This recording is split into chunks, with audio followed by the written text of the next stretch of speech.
Je m'appelle Morgan Tracy et l'histoire que je m'apprête à partager avec vous pourrait remettre en question ce que vous croyez.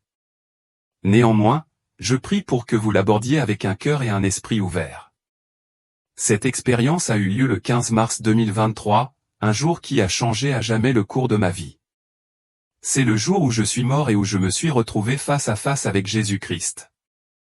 Ce qu'il m'a révélé au cours de ces moments profonds a remodelé ma compréhension du christianisme et jeté un nouvel éclairage sur les instructions divines de Dieu, en particulier sur les raisons pour lesquelles les chrétiens devraient profondément reconsidérer leur point de vue sur la consommation de porc. Avant de plonger dans le vif du sujet, j'aimerais savoir d'où vous vous connectez. Il y a quelque chose de beau dans le fait de se connecter avec les autres, même à des kilomètres de distance. N'hésitez pas à partager vos réflexions dans les commentaires et n'oubliez pas d'aimer cette vidéo. J'espère que nous pourrons avoir un dialogue significatif et ouvert sur ce témoignage, apprendre et grandir ensemble en tant que communauté. Maintenant, laissez-moi vous emmener dans ce voyage incroyable. Il était tard dans la nuit, vers 23h30, et je rentrais chez moi après une journée de travail épuisante de 12 heures aux soins intensifs. La journée avait été particulièrement éprouvante, tant physiquement qu'émotionnellement.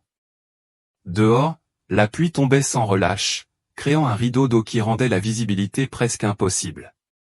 Comme toujours, avant de prendre la route, j'ai murmuré une prière, demandant la protection de Dieu sur le chemin du retour. L'intersection de Cedar Avenue et Main Street se profilait devant moi, à peine visible sous l'averse. Puis, en une fraction de seconde, tout a changé. Un semi-remorque a grillé un feu rouge, ses phares traversant la pluie comme deux phares de malheur. Avant que je puisse réagir, le monde s'est assombri. Plus tard, j'apprendrai par l'équipe médicale que j'étais cliniquement mort depuis 4 minutes et 37 secondes. Ce que j'ai vécu pendant ces minutes n'était rien de moins qu'extraordinaire. Comme beaucoup d'autres qui ont partagé des récits d'expériences de mort imminente, je me suis d'abord retrouvé à flotter au-dessus de la scène. Je pouvais voir les débris tordus de ma voiture et mon propre corps brisé pendant que les ambulanciers travaillaient fébrilement pour me réanimer. Leur voix était étouffée, lointaine, comme s'ils parlaient sous l'eau. C'était surréaliste et étrangement détaché, mais ce qui s'est passé ensuite dépassait tout ce que j'aurais pu imaginer. Soudain, j'ai été enveloppé par une lumière radieuse, d'un autre monde. L'appeler simplement « lumière » ne rend pas son essence où elle était vivante. Cette lumière avait une conscience, une présence, un but. Elle rayonnait d'un amour si pur, d'une sagesse si profonde et d'une vérité si inébranlable qu'elle transcendait toute compréhension terrestre. Elle était plus brillante que 1000 soleils, mais elle ne me faisait pas mal ni ne me submergeait. Au contraire, elle semblait purifier chaque partie de moi, emportant la peur, la douleur et la confusion à mesure que je la traversais. Lorsque l'éclat a commencé à s'estomper, je me suis retrouvé dans un endroit que les mots peuvent à peine décrire. Cela ressemblait à un jardin, mais l'appeler simplement ainsi me semble inadéquat. C'était comme si tous les plus beaux paysages de la Terre avaient été perfectionnés et agrandis à l'infini. Les couleurs étaient vivantes d'une manière qui défie toute explication, des bleus qui semblaient contenir la profondeur de l'éternité, des verts si vibrants qu'ils pulsaient de vie, et des teintes que je n'avais jamais rencontrées auparavant, au-delà du spectre de la vision humaine. Chaque brin d'herbe, chaque pétale, chaque arbre semblait vibrer d'une énergie divine. L'air lui-même était plein de louanges. C'était comme si la louange et l'adoration avaient pris une forme physique, scintillant et dansant comme des rubans de lumière et de son, s'entrelaçant en parfaite harmonie. À chaque respiration, j'inhalais une clarté et une compréhension que je n'avais jamais connues dans ma vie terrestre. Même le sol sous moi semblait vivant, pulsant doucement au rythme de la création elle-même. Chaque pas que je faisais envoyait des ondulations de cette énergie à travers moi, me remplissant d'émerveillement et de paix. Et puis, il est apparu. Jésus-Christ se tenait devant moi. Aucun mot ne peut vraiment décrire sa majesté ou l'amour qui rayonnait de sa présence. Son visage brillait d'une gloire qui aurait été insupportable dans le monde mortel, mais ici, je pouvais le regarder librement. Ses yeux, remplis de sagesse et de compassion, semblait détenir les réponses à toutes les questions jamais posées, et son sourire portait une paix qui apaisa chaque tempête en moi. À ce moment-là, chaque doute, chaque inquiétude, chaque lutte que j'avais jamais affrontée se sont dissipées à la lumière de sa vérité. Lorraine, dit-il, je t'ai amené ici parce que mes enfants ont besoin de comprendre quelque chose qu'ils ont longtemps mal interprété. Tu seras mon messager. Ce qui suivit fut la conversation la plus profonde de mon existence, une conversation qui bouleverserait tout ce que je pensais savoir sur la liberté alimentaire chrétienne et approfondirait ma compréhension des instructions divines de Dieu. Avant d'aborder la question spécifique de la consommation de porc, Jésus révéla quelque chose d'extraordinaire pour m'aider à saisir le poids de son message. D'un simple geste, il ouvrit ce que je ne peux décrire que comme une fenêtre sur le temps. À travers ce portail divin, j'ai été témoin de scènes du Jardin d'Éden, des moments qui ont éclairé les instructions alimentaires originales que Dieu a données à l'humanité. Avant que le péché n'entre dans le monde, expliqua Jésus, l'humanité vivait en parfaite harmonie avec le dessein de mon Père. Chaque instruction qu'il donnait était une expression de son amour et de sa sagesse inégalée. Il attira mon attention sur Genèse 1, 29-30, où Dieu dit: Je vous donne toute herbe portant des graines sur toute la surface de la terre et tout arbre portant des fruits avec des graines. Ils seront votre nourriture. À tous les animaux de la terre, à tous les oiseaux du ciel, à toutes les créatures qui rampent sur la terre, à tout ce qui a souffle de vie en lui, je donne toute herbe verte pour nourriture. Remarquez, dit Jésus, combien les instructions de mon Père étaient intentionnelles et spécifiques dès le début. Même avant que le péché ne gâche la création, il y avait une sagesse divine sur ce qui devait ou ne devait pas être consommé. La scène a changé et j'ai vu le péché entrer dans le monde. À travers des yeux spirituels, j'ai été témoin de la façon dont ce moment tragique a non seulement brisé la relation de l'humanité avec Dieu, mais aussi déformé notre relation avec l'ordre créé, y compris la nourriture que nous consommions. Jésus a révélé comment certains animaux, en particulier les porcs, sont devenus des récipients pour les impuretés spirituelles et physiques après la chute. Puis, il a déplacé l'attention sur Noé et les conséquences du déluge. J'ai vu Noé recevoir le commandement de Genèse 9, 3-4. Tout ce qui vit et se meut vous servira de nourriture. De même que je vous ai donné les herbes vertes, je vous donne maintenant tout. Mais vous ne mangerez pas de viande qui contient encore son sang. Cette extension du régime alimentaire, a expliqué Jésus, était une concession à l'état déchu de l'humanité. Pourtant, même à ce moment-là, mon Père a fixé des limites. L'interdiction de la consommation de sang n'était pas arbitraire, elle avait une signification spirituelle profonde, préfigurant mon propre sacrifice. La vision s'est ensuite déplacée vers le mont Sinaï. J'ai regardé avec émerveillement Moïse recevoir les lois alimentaires détaillées, y compris l'interdiction de la viande de porc. Les versets de Lévitique 11, 7-8 ont pris vie. Le porc, qui a le sabot fendu, ne rumine pas, il est impur pour vous. Vous ne mangerez pas de sa viande, et vous ne toucherez pas à son cadavre, il est impur pour vous. Ce que je vais vous montrer, a dit Jésus, remettra en question ce que beaucoup de mes enfants croient à propos de la liberté alimentaire dans la Nouvelle Alliance. Mais sachez ceci, il ne s'agit pas d'opposer la loi à la grâce. Il s'agit de redécouvrir la sagesse parfaite de mon Père et de s'y conformer. Ce que Jésus a révélé ensuite à propos de la consommation de porc a ébranlé les fondements même de ma compréhension des Écritures, de la science et de la spiritualité. Il m'a montré pourquoi ce message était si urgent pour notre époque. Observez attentivement, mes bien-aimés, a-t-il dit. Je vais vous montrer ce que la science terrestre ne peut pas expliquer complètement mais valide de plus en plus. Devant mes yeux, j'ai vu une interaction complexe de vérités physiques et spirituelles. Jésus a révélé l'impact de la consommation de porc sur le corps et l'âme humain. Il a mis en évidence les résultats de la recherche scientifique moderne, présentant des études d'institutions médicales de premier plan comme si elles étaient projetées dans les airs. Regardez ces résultats, a-t-il dit, en montrant ce qui semblait être des revues médicales lumineuses et flottantes. Vos scientifiques ont découvert les risques, le porc abrite le virus de l'hépatite qui peut survivre à la cuisson, ainsi que des parasites tels que Trichinella, Taenia solium et Toxoplasma gondii. Ils ont lié la consommation de porc à des maladies comme la sclérose en plaques, la cirrhose du foie et même certains cancers. Pourtant, ils n'ont pas saisi les implications spirituelles derrière ces réalités physiques. il m'a montré des recherches révolutionnaires menées par des universités de premier plan, mettant en évidence les défis uniques du système digestif des porcs. Contrairement à d'autres animaux, leur corps n'a pas la capacité de filtrer efficacement les toxines, ce qui permet aux polluants environnementaux de s'accumuler dans leur viande. On m'a montré des études détaillées révélant comment la structure cellulaire des porcs retient plus de déchets métaboliques nocifs que celle des autres animaux d'élevage, soulignant les risques physiques liés à leur consommation.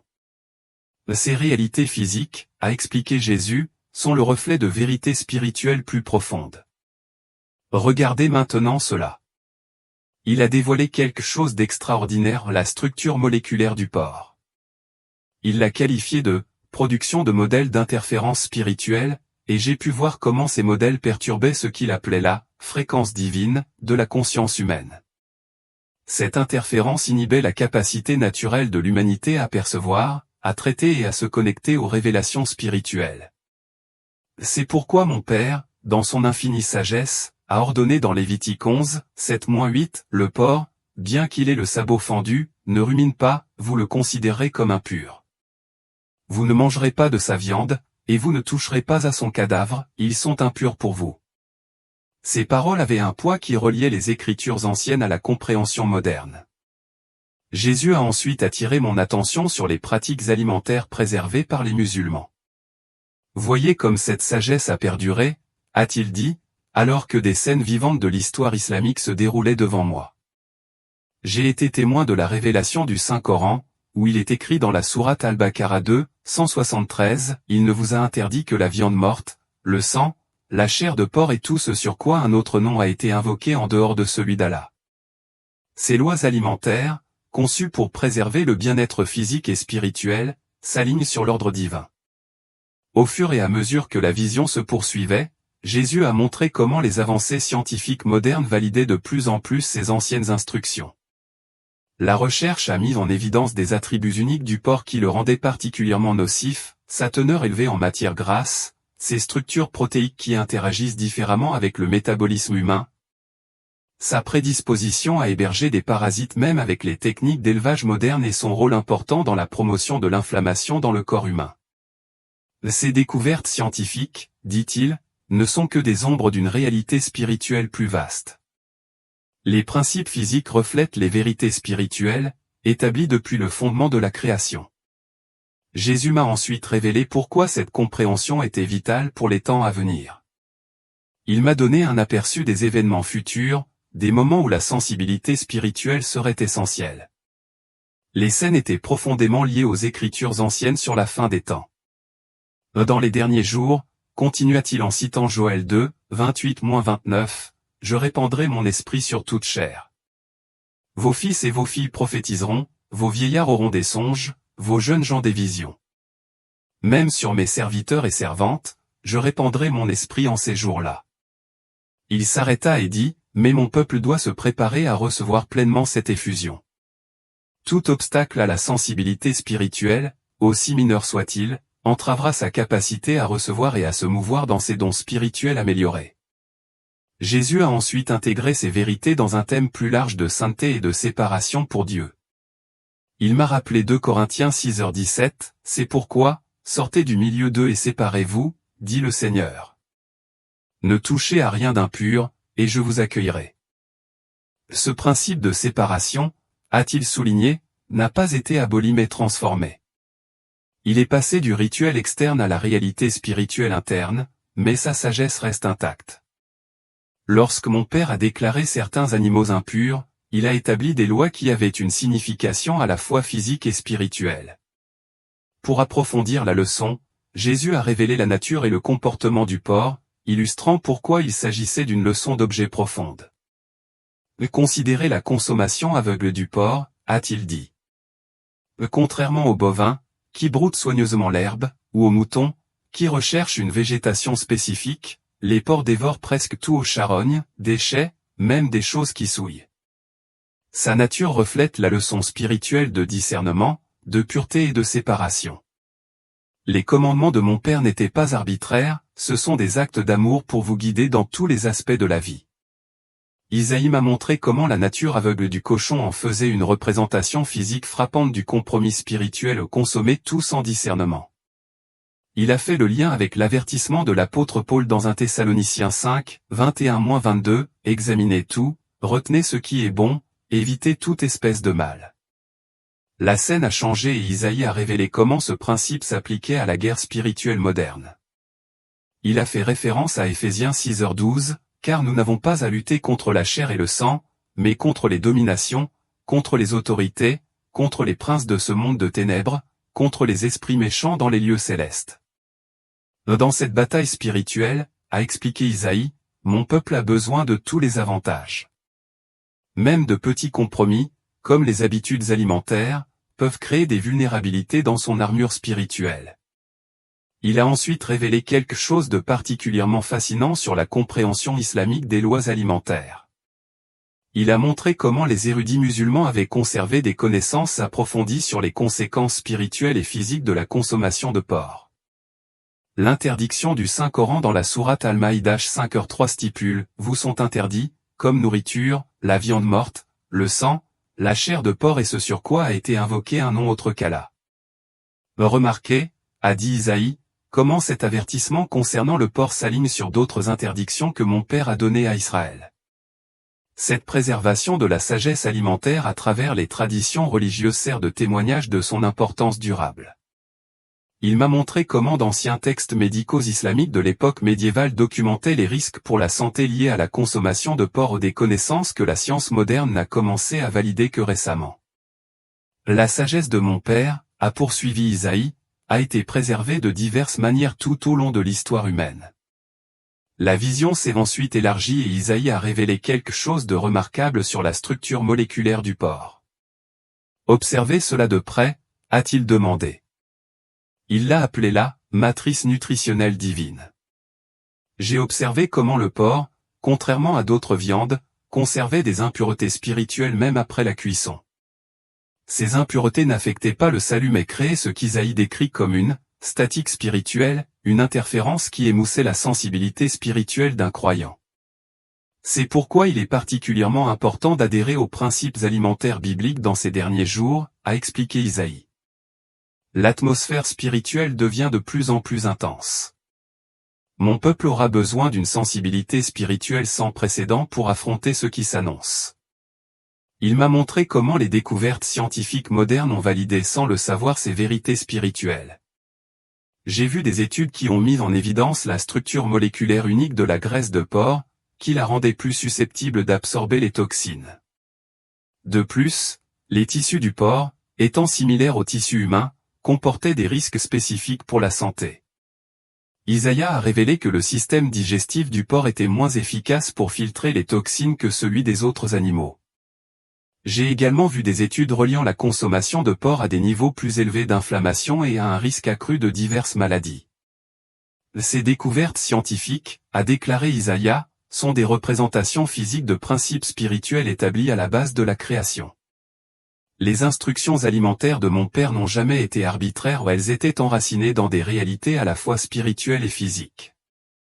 Isaïe m'a ensuite montré quelque chose de profondément inspirant, comment le retour aux principes alimentaires bibliques pouvait améliorer les dons spirituels et l'autorité dans la vie des croyants. J'ai vu comment ceux qui ont adopté ces enseignements ont connu des visions prophétiques plus claires, un discernement plus profond, une vie de prière plus puissante, une autorité spirituelle accrue et une connexion plus forte à la direction du Saint-Esprit.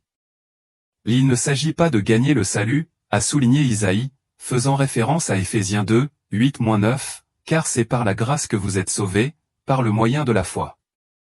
Et cela ne vient pas de vous, c'est le don de Dieu. Ce n'est point par les œuvres, afin que personne ne se glorifie.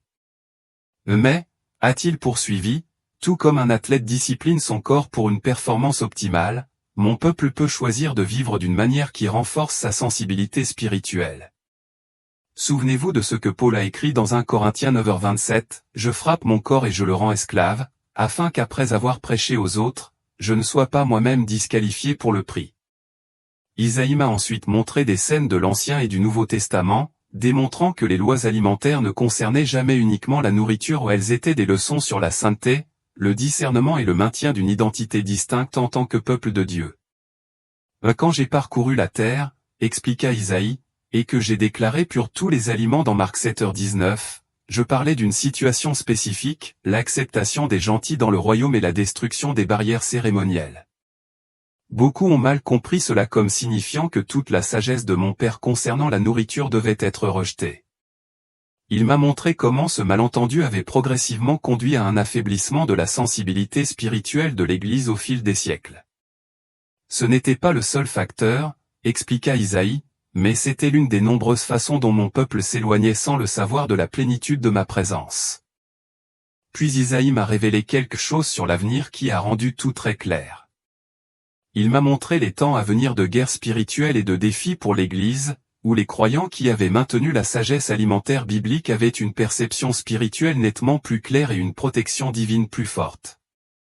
Dis-leur, Rachel, a dit Isaïe, qu'il ne s'agit pas de jugement ou de condamnation. Il s'agit de préparer mon épouse à ce qui va arriver. Chaque choix qui améliore la sensibilité spirituelle aura une grande importance dans les jours à venir. Il m'a montré comment ce message serait reçu. Certains l'accepteraient avec enthousiasme, tandis que d'autres résisteraient au début, mais s'en souviendraient plus tard en cas de besoin. Ne sois pas découragé par ceux qui rejettent cette sagesse, a dit Isaïe. Plantez les graines, et je ferai croître en mon temps. La dernière révélation qu'Isaïe a partagée concernait les jours à venir. Il m'a montré comment le retour à la sagesse alimentaire biblique jouerait un rôle crucial dans la préparation de l'Église aux défis spirituels sans précédent à venir. Il ne s'agissait pas du salut qui vient par la foi seule mais d'une fonction spirituelle optimale dans des temps de plus en plus difficiles. Et dis à mon peuple, a dit Isaïe, que chaque instruction de ma parole a été donnée pour leur bien. Aucune des sagesses de mon Père n'a expiré. Dans les jours à venir, ils auront besoin de tous les avantages spirituels à leur disposition. Isaïe m'a ensuite montré comment cette compréhension aurait un impact sur différentes communautés religieuses. Pour les Juifs, mon peuple élu a préservé ces vérités à travers des millénaires d'épreuves. Leur fidélité à maintenir ces lois alimentaires, même dans la persécution, a été un témoignage de la sagesse de mon Père.